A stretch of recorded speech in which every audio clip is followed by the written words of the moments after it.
Welcome. Thank you for joining us today. I'm Amy Sam. I am the Health Education Project Specialist at the Maxwell and Eleanor Blum Patient Family Learning Center at Mass General. Today's program is part of our Paving the Path to Wellness series, a special collaboration between the Blum Center and Paving the Path to Wellness program within Lifestyle Medicine at Mass General Brigham Cancer Institute. Before I get started, I just want to go over a few items with you all. Please note that today's session is being recorded for educational purposes. If you're interested in viewing the recording, it'll be made available on the Blum Center website at massgeneral.org/Blum-Center. Please note that you are in listen-only mode. Everyone has music and hear our guest speakers today. If you have any questions or comments you'd like to share, you may do so in the chat, which is located at the bottom of your screen. We'll have time for them throughout the session. Only Blum Center staff and our guest speakers will see your questions. Please do not share any personal medical information or questions in the chat. If you have a personal medical question, please ask your doctor. Lastly, at the end of today's session, you'll be directed to a brief survey, which we'd like to ask you if it's complete. Your feedback is important to us as we plan future programs. All right, so joining us today, we have Dr. Amy Commander and Dana Haggett. Dr. Commander is the Director of Lifestyle Medicine, and Dana is an oncology nurse practitioner, also with the Lifestyle Medicine program. We are also joined by our very special guest, who is a PAVING graduate, Sherry. And they are all here today to lead a session on paving the way forward, finding meaning and purpose after cancer. So please join me in welcoming them. Thank you so much, Amy, for that kind introduction. And I'm so grateful to participate in this session along with my amazing colleague, Dana, and Sherry as well, who's a PAVING graduate. So I'm going to pull up our slides because we're going to start with a few slides to introduce this topic. So as you noted, the title of our session today is Paving the Way Forward, Finding Meaning and Purpose After Cancer. And Dana is going to kick us off. Good afternoon, Paving community. We are so happy to be here today with all of you in the Blum Center to focus today on purpose after a cancer diagnosis and going through treatment. So let's start off with this quote from the legendary Jane Goodall: "What you do makes a difference, and you have to decide what kind of difference you want to make." Next slide. So I want to remind everyone who is returning what exactly the Paving the Path to Wellness program is. And for those of you who are joining the series for the first time, this is the framework that we use for our program. So Paving was started by Dr. Beth Frades. She is an international leader in lifestyle medicine. She's trained in physical medicine and rehabilitation, and she developed this program when she was caring for stroke patients at Spalding Rehabilitation Hospital. So the mission of Paving is to provide patient education about evidence-based lifestyle interventions with the goal to promote health, well-being, and improve outcome after completion of initial treatment for cancer, with the goals to empower cancer survivors with evidence-based tools from lifestyle medicine to optimize health after completion of primary cancer treatment. To the right of the slide, you will see the mnemonic PAVING steps. In lifestyle medicine, there are 6 pillars, but in Paving, we do 6 pillars plus.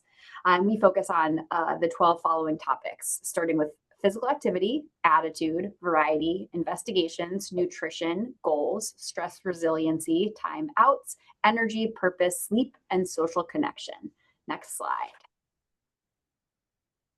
So you will see in this broader picture that purpose falls within the topic of how to live with a joyful heart during cancer. Next slide. Our objectives today will be to provide you with a definition of purpose and why it matters after cancer diagnosis. We're going to review the role of purpose in your everyday life, and we're going to share with you strategies to identify your purpose. So Amy, take it away, please. Thank you so much, Dana, for sharing that introduction and how purpose fits into the Paving the Path to Wellness framework.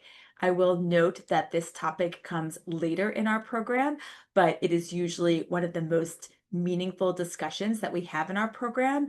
And that's why we were really looking forward to sharing with you today how we think about this topic for individuals with a history of cancer. So you might wonder, why does this topic purpose matter in oncology? Well, interestingly, there's significant research that does highlight the importance of identifying one's purpose along the cancer journey. And there are studies that have shown that individuals who maintain or discover a sense of purpose after a diagnosis of cancer often experience improved psychological outcomes, such as lower levels of anxiety and depression, improved life satisfaction, and overall improvements in functioning. This is really important for anyone who's been through cancer treatment or cancer survivorship or living with cancer, and that's why we really want to highlight this topic today. Additional research has shown that peer support and educational programs, such as the Paving the Path to Wellness program and other survivorship programs, are able to strengthen the sense of purpose for individuals with a history of cancer. And a large organizational body called the National Comprehensive Cancer Network, of which Mass General is part of this organization, NCCN recognizes that addressing spiritual needs, which include the search for meaning and purpose, are important for quality of life and satisfaction with oncology care.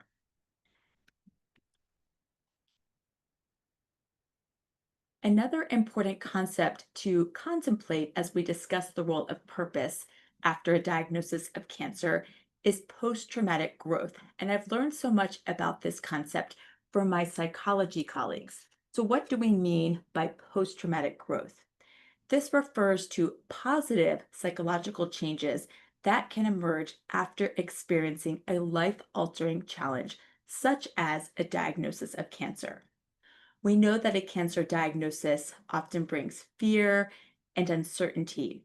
But in addition, many cancer survivors or individuals living with cancer discover new strengths, deeper connections, and a greater appreciation for life. This growth often includes a reevaluation of priorities and a shift in perspective, and can lead to a renewed or transformed sense of purpose. A leader in thinking about this concept of purpose and meaning after significant challenge is Dr. Viktor Frankl. He's the author of this book, Man's Search for Meaning, and of course, he's written many other books. And I actually reread his book as we prepared for this webinar, since this book made such a major impact on me the first time I read it many years ago. Viktor Frankl was a concentration camp survivor and later became an author and well-known psychiatrist, and is the father of a psychotherapeutic discipline called logotherapy.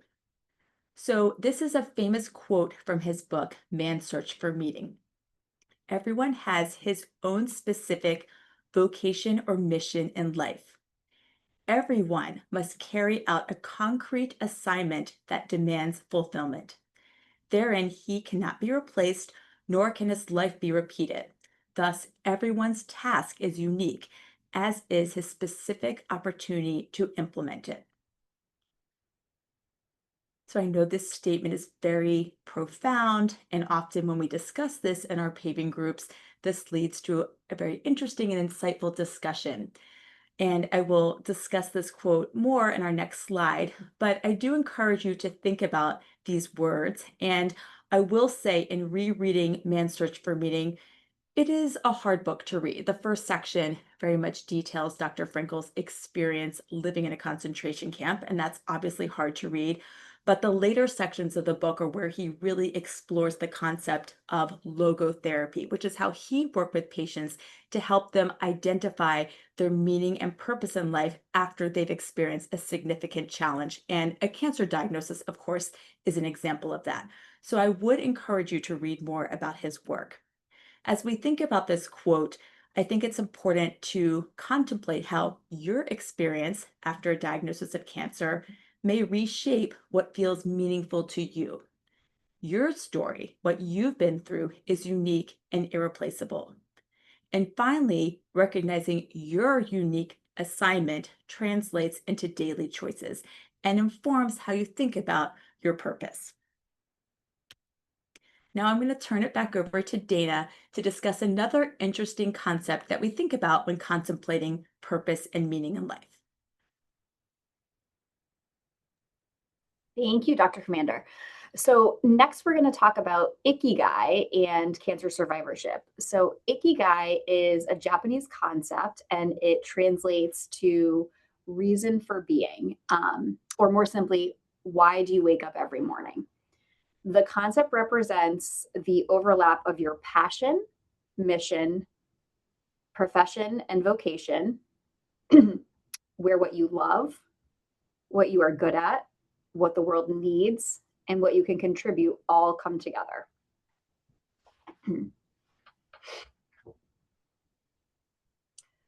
So, as a cancer survivor, reflecting on ikigai can take on a new depth and meaning. What truly matters now? Some of your purpose may remain the same, while others might shift as you reevaluate your priorities, your roles, your dreams. For cancer survivors, discovering and redefining ikigai can provide clarity, healing, and motivation. It excuse me. It sometimes helps offer a framework for finding meaning in each day. But it's not fixed. It can evolve. It can be as profound as finding a new calling or simply cherishing each morning with gratitude and intention. Next slide. And that brings us to a lovely quote from Eleanor Roosevelt. The purpose of life, after all, is to live it, to taste experience to the utmost, to reach out eagerly and without fear for newer and richer experience. Next slide. So if you're having trouble identifying your purpose, you might want to consider these questions. What are your strengths? What do you enjoy? And what are your priorities? Thank you, Dana, for reviewing that so beautifully. And I think as we think about those questions and as you reflect on your unique attributes and your unique strengths, think about where you are now and where you want to go. You can also think about others who are leading with purpose and meaning in their lives, and think about what you might want to do to make the world a better place. And remember, this is a journey. I don't want people to feel overwhelmed with this concept of how does one find purpose. This is a journey. We're all learning together. As I like to say, we're all a work in progress. You are not limited to one purpose either. So, there are lots of examples of strategies that individuals can use to help identify a sense of purpose. And these are some examples highlighted on this slide, which we discuss in our paving program. And another concept we talk about often is, purpose sounds like this really big term. It's a little overwhelming. Gee, what is my purpose? But you can also think of purpose with a lowercase p, or we call it little p purpose. What are things that I like to do each day that make a difference, that are important to me, that may help inform that larger purpose? So for example, here are some great examples outlined here. Being kind, showing kindness to others. For example, I'm so honored to do this webinar with my colleague Dana. Dana is one of the kindest people I know. I could share countless examples, and that is exactly how I think of Dana. She is a kind person to everyone she meets. Another example is adding joy to the life of others. We all know someone in our life who's there and always lightens up the room and brings a sense of joy and wants to cheer everyone up, and that's such a gift. Maybe one's purpose is to mentor others interested in your career path, or thinking about that big question, how can I make the world a better place?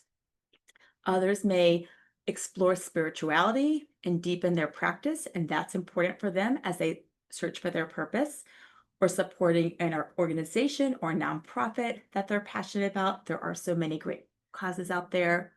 Thinking of other ways to reduce suffering in the world, helping those who are lonely, and obviously reaching out and loving close family and friends. Here are some other examples for how you can figure out how to identify purpose. Teaching others your hobbies. Maybe you love to go fishing and you have a friend who's never done that before and doesn't really know what to do. So that is a wonderful example. Teaching classes that inspire others. I know I'm speaking for myself and my paving leaders who have been leading these webinars, but we all love leading these programs to help educate, inspire, and empower cancer survivors with these tools from lifestyle medicine as discussed in the paving program. Maybe working in your garden and sharing produce with your neighbors or friends is how you identify your purpose. Working for social justice, volunteering in any kind of capacity, helping others by donating things, supporting your partner or other family members, being present in the lives of your grandchildren, friends, family, work colleagues. There are so many different ways we can all reach out to others to identify purpose and bring more meaning to our lives.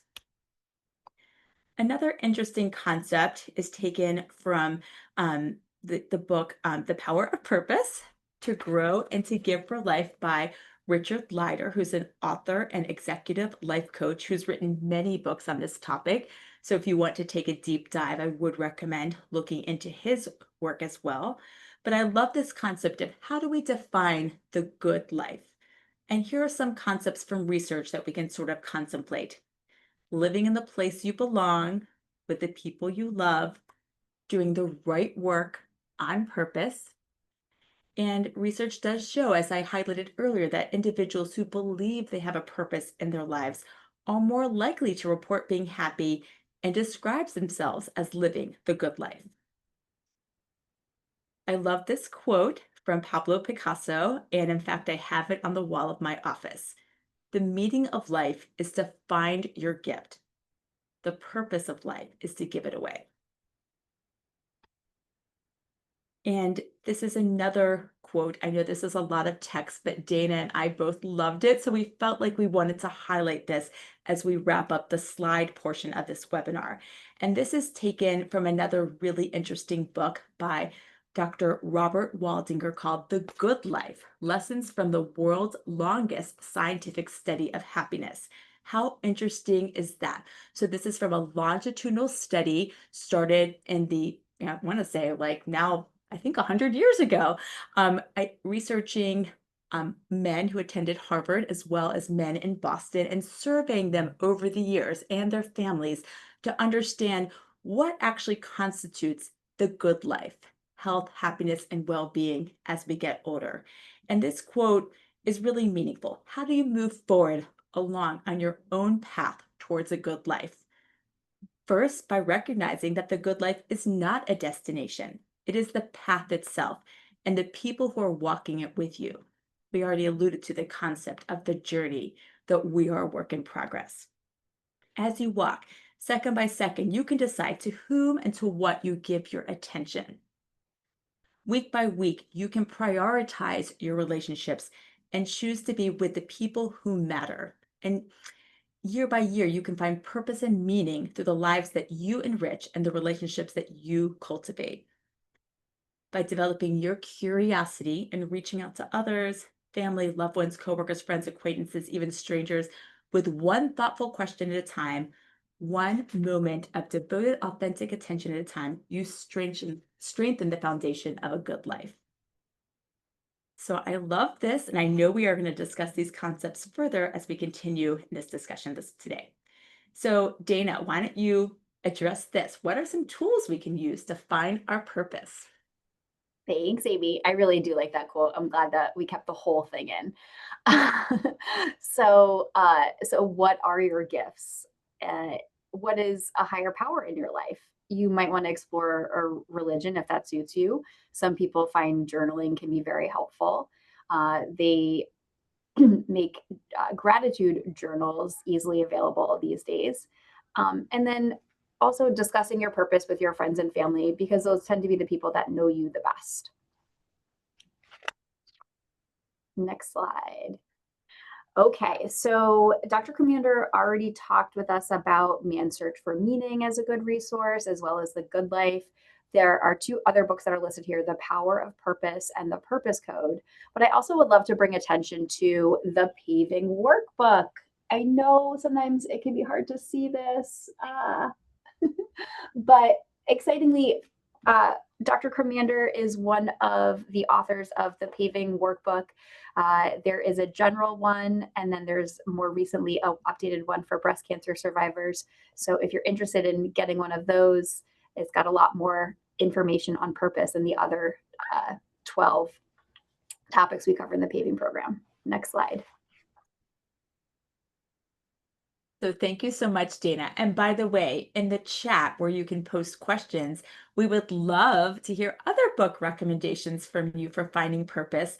And here's another one on the slide. And we are so fortunate today that we are going to get to learn from the author of this book, Pre-Game, A Winning Mindset.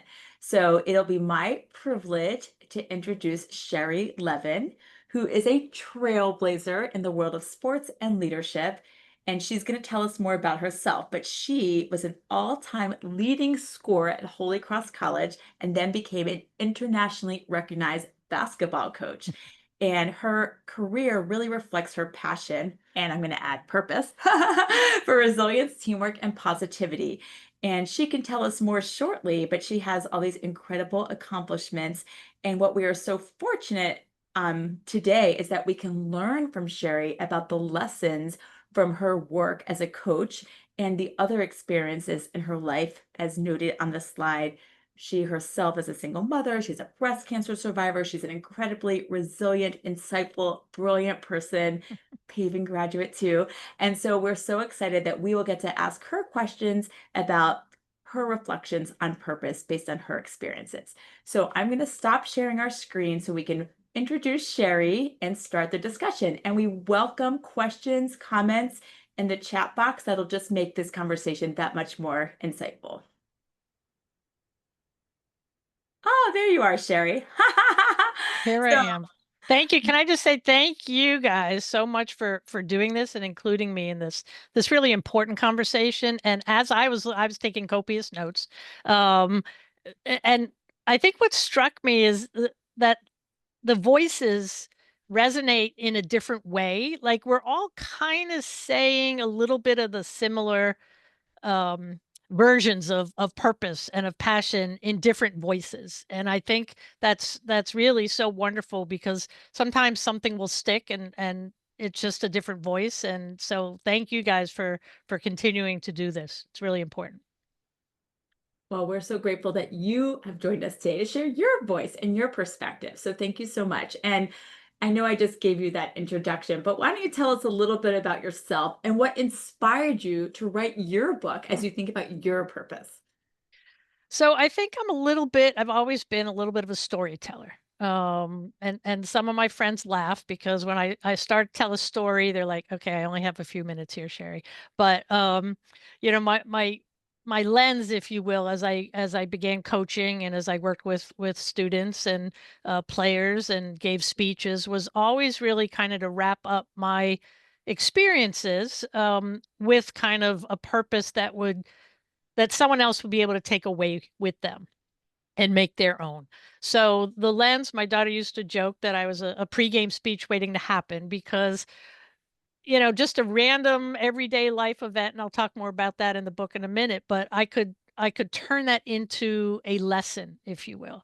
And it was really my former players that really kind of gave me the impetus to say, Coach, you got to write this book, because later in life, the stories that I shared with them, and obviously on a daily basis, a team, when you're together with people for 2 hours a day and longer when you're traveling, and you're really connecting on a different level, then it really sticks. And they would say, oh, the lessons that you gave me 10 years ago, 20 years ago, have stayed with me throughout my life. And you have to get that out there. So I just kind of sat quiet time aside and from my journals, and the speeches are in my head, so they're in there. I just wrote them down, and then through some editing, created stories that went with the speeches, so that it's not a basketball book. It's really a life lessons book. Love that. That's so amazing. I'm so impressed that the speeches were in your head. So it's not like you had them all like written on your computer somewhere that you could go back to them. Yeah, nope. I had to do the file through the head and then write. And I'm like, which one? And then I would write them down. Yeah. Wow. Really interesting and inspiring for all of us. Just curious, like I know your book, as you just stated, like blends all the storytelling as well as tips and for how to get ready for the game or other challenges in life. And I'm curious, how did you think about when you decided I'm going to write this down? How did you decide to organize that? And what was your thought process? And did it change as you started writing the book? So the thing that changed was, the pregame stories sometimes, and for all athletes, and actually, every day you wake up and you said it before, like, what is your purpose for that day, right? And I would always tell my players, I'm like, you have an infinite amount of game days, right? So to me, this morning was a game day, right? I knew I was going to be on this webinar, right? So you jump out of bed, you put your feet on the floor, and you're like, game day, right? I used to joke that why can't every day be game day, right? And that's kind of the point where there are times where I really feel like I need to read my book. Like if I'm having a bad, I need to pick me up. But the stories sometimes are needed for motivation, right? If we were gonna face an opponent that would be a battle the whole way, there was a different story, kind of to set the tone of what the game would be like. And if I knew we'd win by, 30, 40 points, it would be a different story. And then if I knew that, for us to pull that one out, we would have to get every bit of ourselves, that would be a different story. And the stories were something that I like to think again that can carry into anybody's mindset, that can shift it. Right? Like you talked this whole session about, finding your purpose. What is it that shifts your mindset out of a place that you might be struggling? What is it that can get you to the next point? And so I think in choosing which pregame speech, I got a whole nother book, by the way, of pregame speeches. So that will be book 2. Um, but on how the stories then would connect. And I went back into my youth and my growing up, and I talk about my family, and I think those stories that resonate with me, we all have stories that kind of, if you had to pick out one that say, um what would represent, something you had to really work hard for and then had a positive result.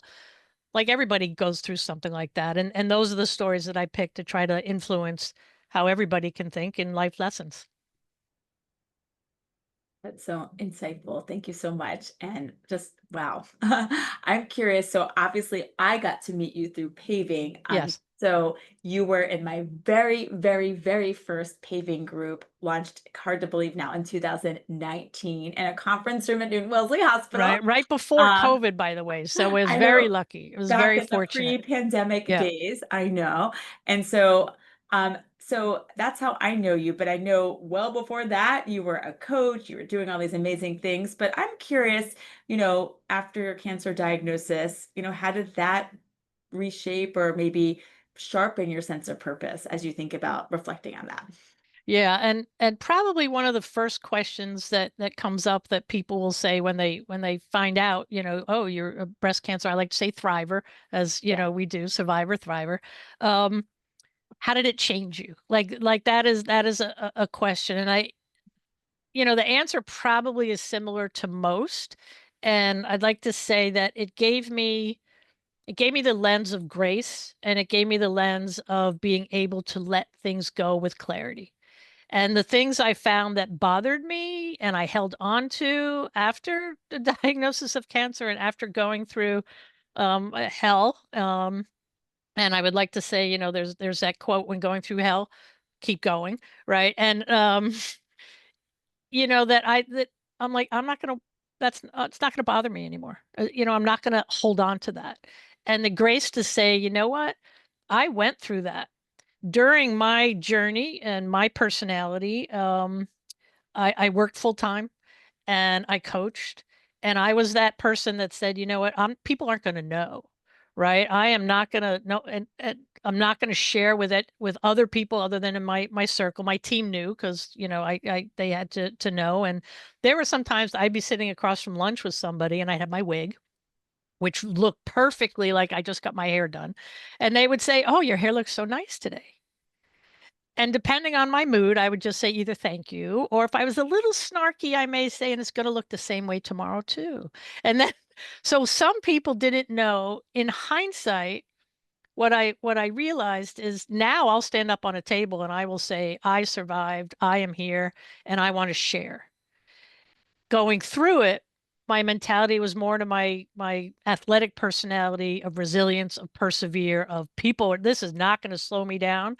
I'm going to push forward and I'm going to just continue to go. So the lessons learned, you know, clearly the hard way.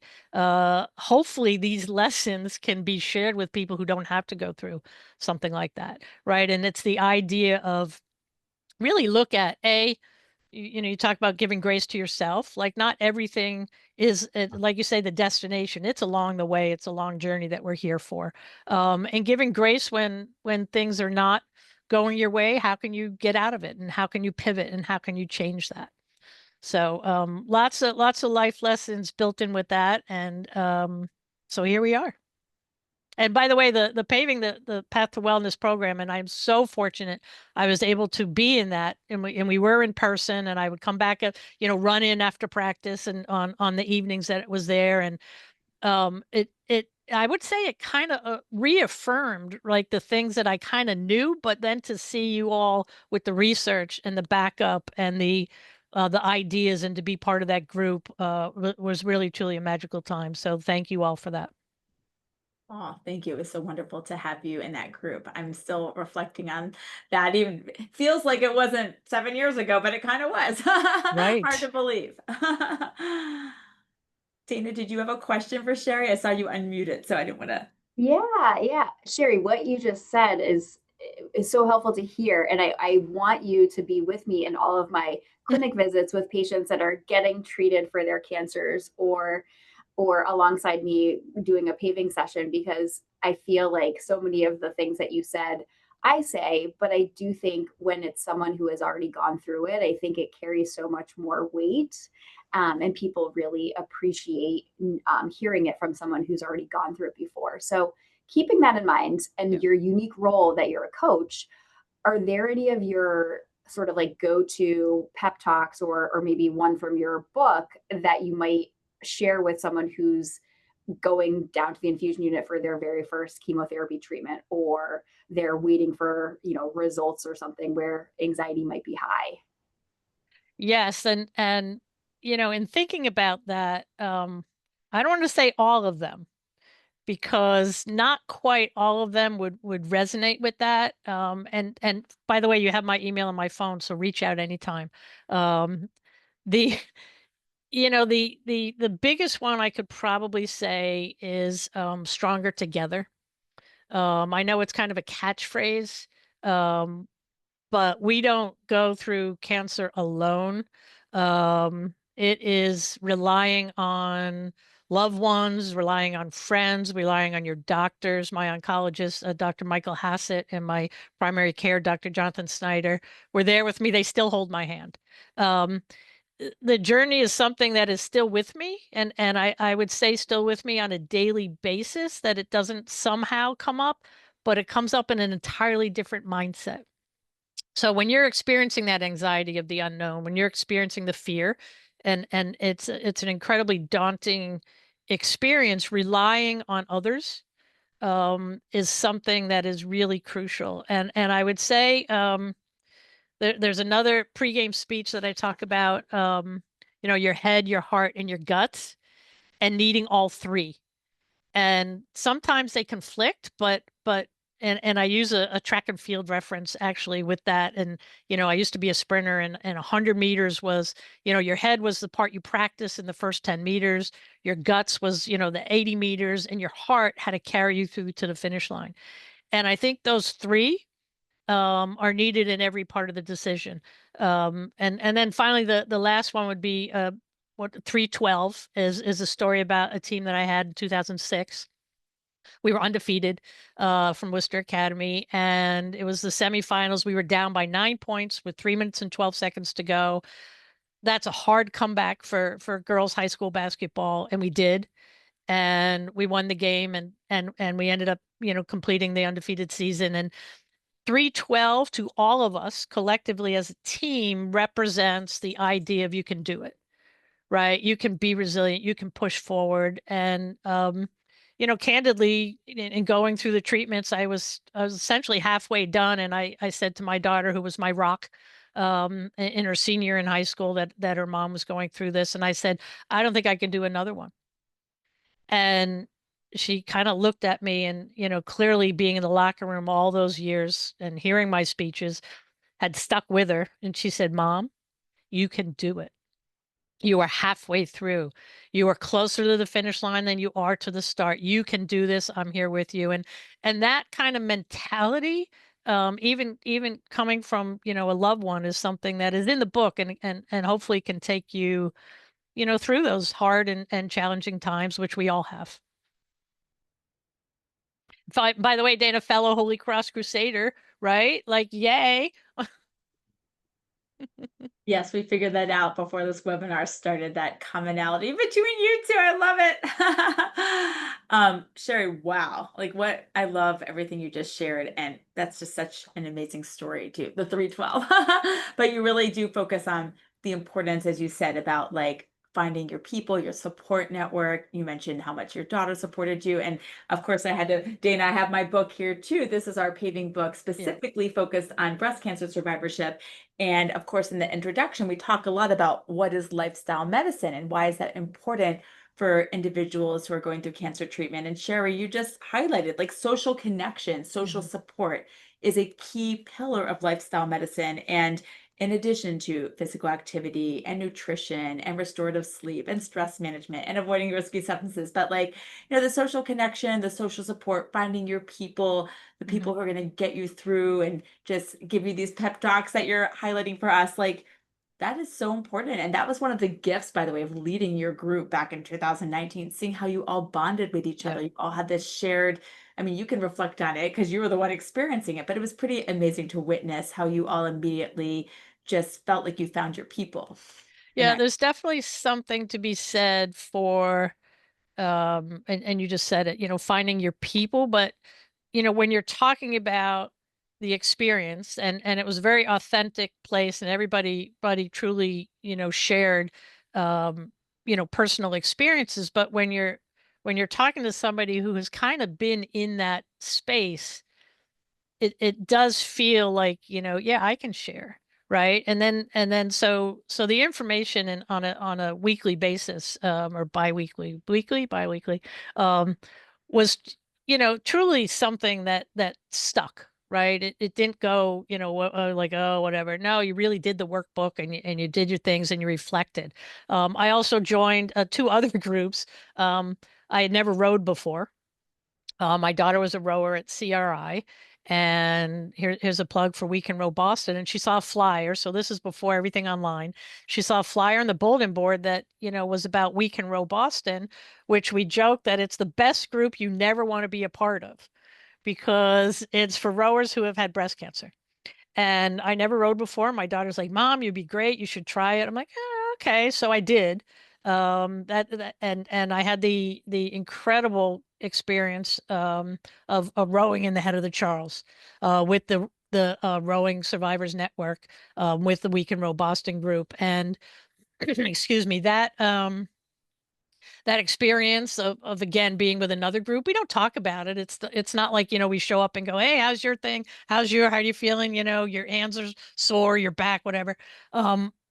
But we all had an understanding, and it was a way to gain, physical strength, and confidence. And then I joined part of a group called Haymakers for Hope, which was boxing. No, I did not hit anybody. I hit the bag, but I hit the bag really hard sometimes. And that's a fabulous program. They do incredible research for all types of cancer. And, that was a program where, again, you kind of go and you forget about, the extra weight that you had gain from chemo and the drugs that you're on and how it makes your joints feel. And you kind of lose that in the idea of, I'm going to continue to get stronger and stronger. So yes, your social network, the groups that you can align yourself with do help. I am so glad you reminded me of your passion for those organizations, but that's just a great example of strategies you can use to get support, also find your purpose. I mean, Sherry, you've taken a leadership role in the We Can Row, right? I mean, I know I think you're on the board, right, of that organization. So Yeah, I was the president, so vice there you president, go. president, it was one of those things. And I do have to kind of laugh because I showed up for my first practice, what did I know, with my basketball type gear, which were baggy mesh shorts and a t-shirt. And, my coach came up to me afterwards, Molly Jordan, who I just love because she really gave me my initial, love for rowing and teaching me how to do a new sport, and said, you pulled me aside and goes, Sherry, you're going to need to have different wardrobe. I'm like, what do you mean? Like, this, and she says, the shorts will get caught in the, in the seat going forward. You got to have like spandex or leggings or something, which I don't think at the time I owned a pair. So yeah, I had to kind of switch that wardrobe. Thank goodness I didn't get caught in the slide though, that first time. But yeah. Oh my, that's so funny. But I love that. So yeah, the rowing groups, the boxing, I've heard all about Haymakers for Hope too. And I think some of my patients have actually, I'm remembering one of my patients did do a Oh, boxing wow. program with them. And I've done boxing one time and I have to say it was super, super great workout and super fun. So I can see how doing it with that organization would be really, really fun and finding this great community. Sherry, So I'm so go ahead. I hope it's okay. Sherry, I'm so glad you highlighted all these different resources for survivors and thrivers, right? I think cancer survivorship has changed so much.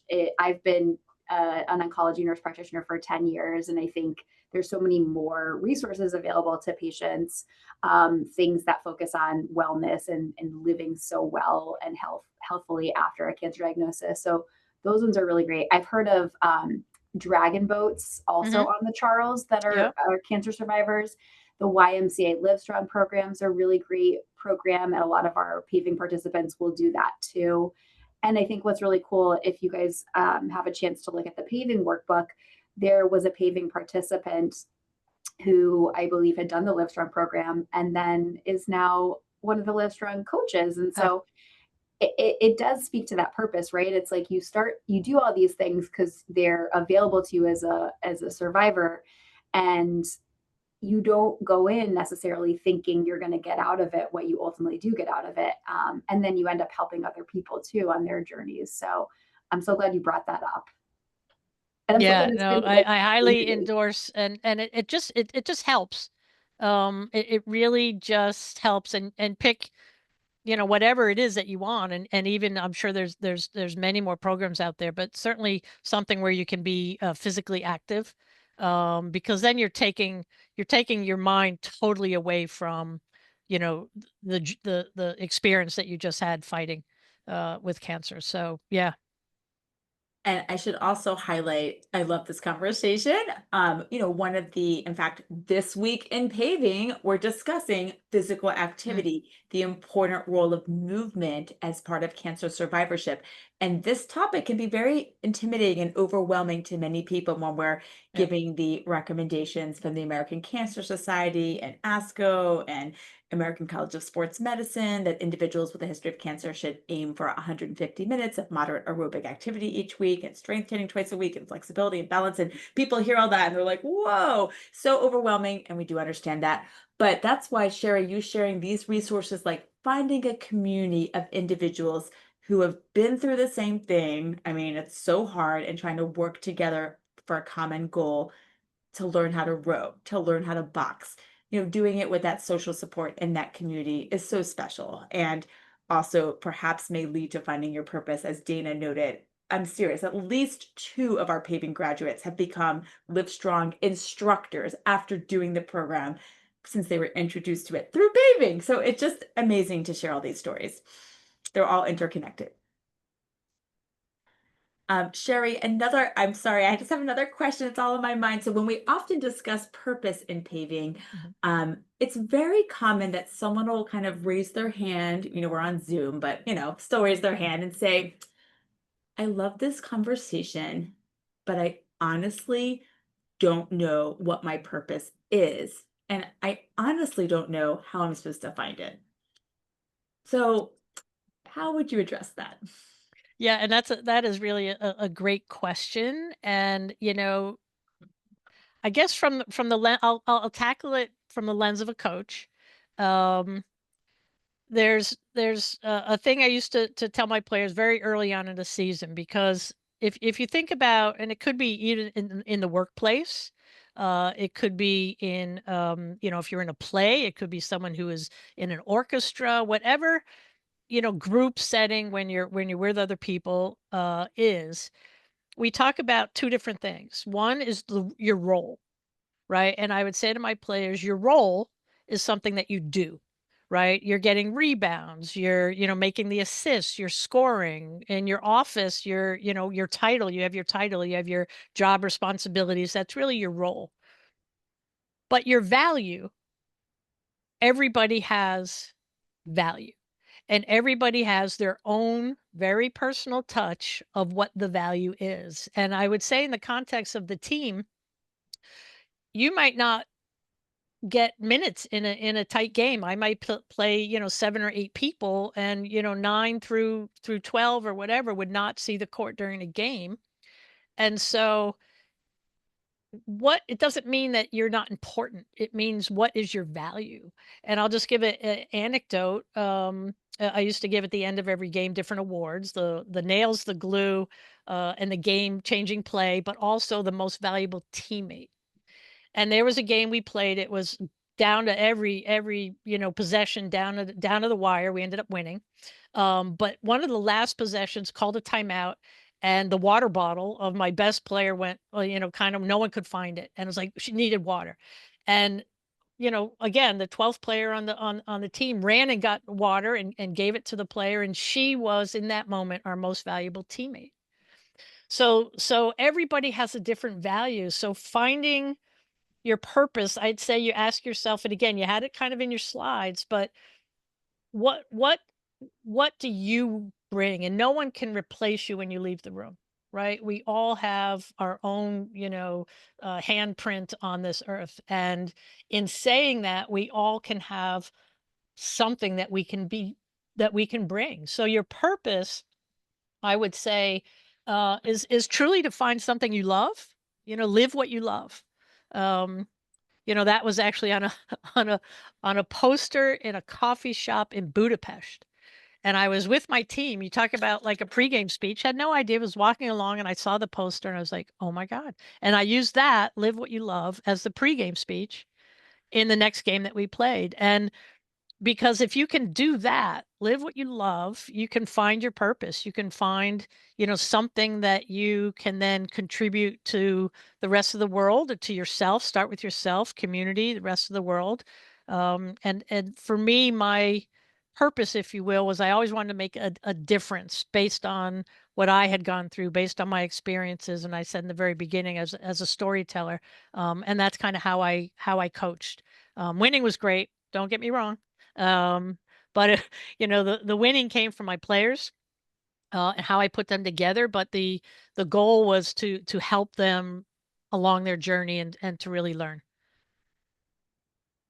Wow, so much wisdom in what you just said. And a lot of it very much resonates again with that quote from Viktor Frankl, but you explained it so beautifully so we can all understand it. Because sometimes I feel like that quote, people are having like a tough time understanding that, because there's a lot packed into that. But thank you for explaining it so beautifully. I Thank do you. have to share also a comment as you were speaking from one of our wonderful paving leaders, oncology social worker, Kirsten Anderson, who I lead paving with right now. And she said, I love, Sherry, what you said about what is this purpose for this day, this particular day? Again, reflecting on that concept of the little p purpose that I did mention, Mhm. when we were doing the slide, just maybe it's just that little thing. What are you going to do today to Yep. make a difference, right, Cherry? I don't know Yep. if you want to highlight that a little bit more. Yeah, absolutely. And it's kind of when you look at it, and again, I said there are times where I'm talking to a friend and I'm like, oh God, I think I need to read my book because like there's something that I need to change and to shift that mindset. And, I don't think every day can be a game day. I don't think that's realistic, but I do think that you can, when you jump out, there's another thing we talk about. And again, I talk about in the book, and it's a very simple shift.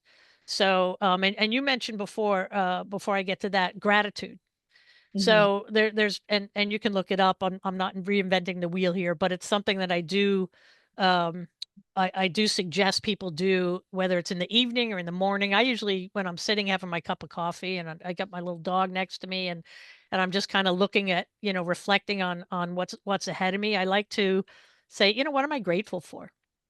And if you do that every day, just pick 1 or 2 things. Usually coffee fits usually, like, that's one of the first things, coffee, my dog. And then, it could be the sunshine. It could be yesterday, it was 70 degrees. It could be, you spoke with your mom the other day. It could be any little tiny thing that you're grateful for.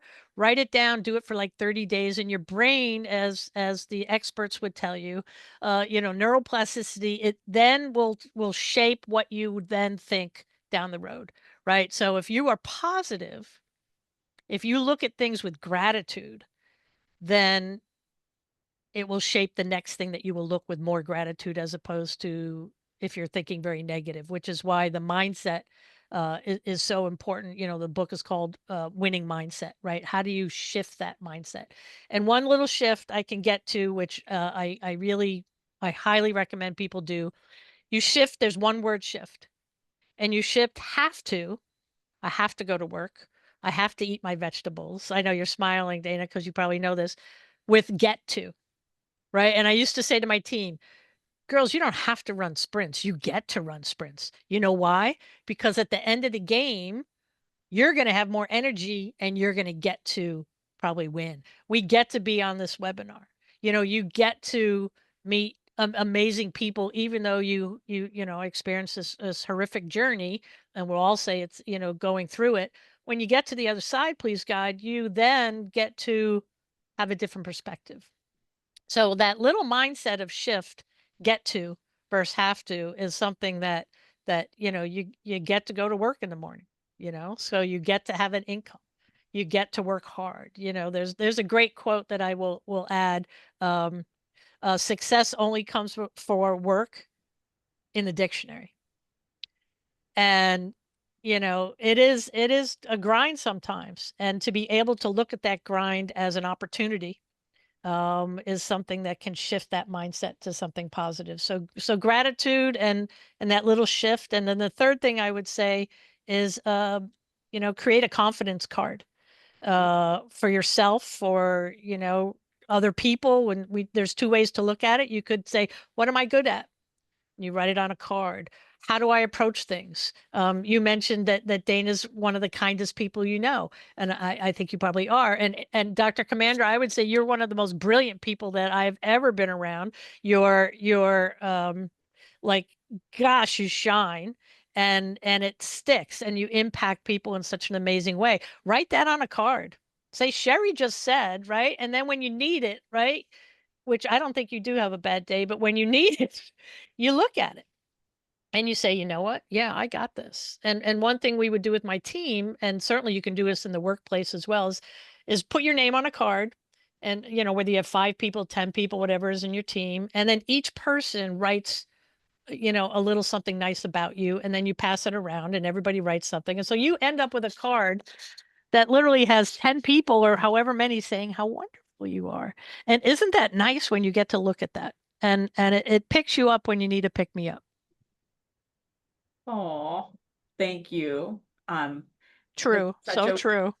This is such a lovely way. Somehow I just saw that it's 12:58, but this is such a Yep. lovely way to conclude this webinar. And I do, in our last 2 minutes, Amy, if you want to come off your camera, you can too. But I thought we could all go around, as since it's so special, and say what we're grateful for today. And I'm going to start. So I'm truly grateful to Amy from the MGH Blum Center for organizing this incredible series for all of us, for our patients, for caregivers, for people outside of MGH around the world who joined this webinar because of your hard work, Amy, and organization and all the stuff you do behind the scenes. Thank you, thank you, thank you. And I'm also truly grateful to Dana, the kindest person I know, who is a paving leader extraordinaire and an amazing oncology nurse practitioner and friend. And also Sherry, I'm so grateful that I got to meet you because of paving 7 years ago. And thank you for sharing so much brilliance with us today and your book with the world. So I'm going to pick on Dana to go next. I was like, I think that's just the most perfect way to end. Of course, now you're going to make me in that role. So I just think, because we've had fun with it, Sherry, you know, I'm going to say I am grateful for the foundation that our shared alma mater instilled in us, like men and women for others, right? Right. And that's something that I try to do in taking care of my breast cancer patients. But really, I am so grateful to hear how your coaching and how that has influenced you getting through your cancer treatment, and then how it's going to help all of us to take care of our patients and get them through these tough periods where it's hard to see the light at the end of the tunnel. It's hard to see bigger picture, like, what is my purpose? I feel like I learned so much from the talk hearing you today. I can't wait to pick up your book. I want to find out what the best way to get your book is so we can support you. I want to express my extreme gratitude to Amy, to Dr. Commander, for always including me in this work. It's been so fun to see the program grow. I've been part of the team for the last, I think, almost 6 years. I missed the in-person sessions. I was smiling so much earlier when you said you get to, because Dr. Commander says that on the regular, and I feel like she says it about her running. And I think it would be a missed opportunity if we didn't get a chance to highlight the amazing work that she does with her 2 feet, putting those miles in and fundraising for cancer patients too. And then, of course, the Blum Center for giving us this time and this space to be able to bring paving to a larger community, because right now we're only able to get it to our breast cancer survivors and only so many people a session. And so these recorded sessions are going to be really great, because we can have patients go to them when they're waiting to join paving, or if it's a topic that they had to miss during their actual paving session, they can always go back, and it's sort of like this on-demand option. So thank you, guys. Right. Well, I'll go so I don't have to be the last one, Amy, because clearly you can bring us home. But I'm so grateful for the opportunity to be here and for being one of the people who were in the original group. Sometimes you come across these things. I actually don't recall how the information came to me to join, and it truly was a blessing for me. As I mentioned, you're doing fabulous work, and clearly when one of the lessons that I had learned, and I talked about, being grace and surrounding yourself with positive people, getting rid of the ones that, like, they hung around for a while, but no, not anymore once you go through this. And you guys are all shining stars. And for me to be, to kind of be a part of this is really exceptional. So I'm so happy that I get to do that. So thank you for including me in this webinar. And last plug, you can get the book on Amazon. It was a number one Amazon best release, new release, so that was exciting. And yes, so that's where you can get it. So thank you for actually asking that, Dana. It's amazing. Thank you all. I would have to say I am grateful and thankful for Dr. Amy Commander and the paving team for this opportunity. It's just been such a wonderful collaboration with you all. You have such an amazing team. And as Dana mentioned, to be able to open this up to the MGH community beyond the paving program, it's just been such a wonderful partnership, as well as our special guest, Sherry. Thank you so much. And yeah, I look forward to continuing this great work together. Thank you, everyone. Sherry, I'm going to put the full name of your book in the chat. Someone just asked. I just want to get the full name. Can you read me the Yep, full name? sure. It's called Pre-Game, Okay. A Winning Mindset. That's what I thought, but I wanted to put the right Yep. thing in there. So I'm putting it in the chat. So for folks who want to look it up on Amazon or on, from Sherry's amazing website, and definitely a great tool also when thinking about purpose. So thank you all for joining us today. Thank you, everyone. Bye I now. Be also well. included in the chat, please save the date for our next paving webinar titled Paving the Way to Restful Nights, Strategies to Improve Sleep After a Cancer Diagnosis. That's going to be held on Wednesday, April 8th, also at noon. I also included the link to the Blum Center website where you can get more information on the upcoming webinar, the Zoom link to attend, as well as the recordings of our past webinars, including this one. All right, everyone. Thank you All right. so much. Thank you all. Thank Take you. care. Bye. Thank Thank you. you.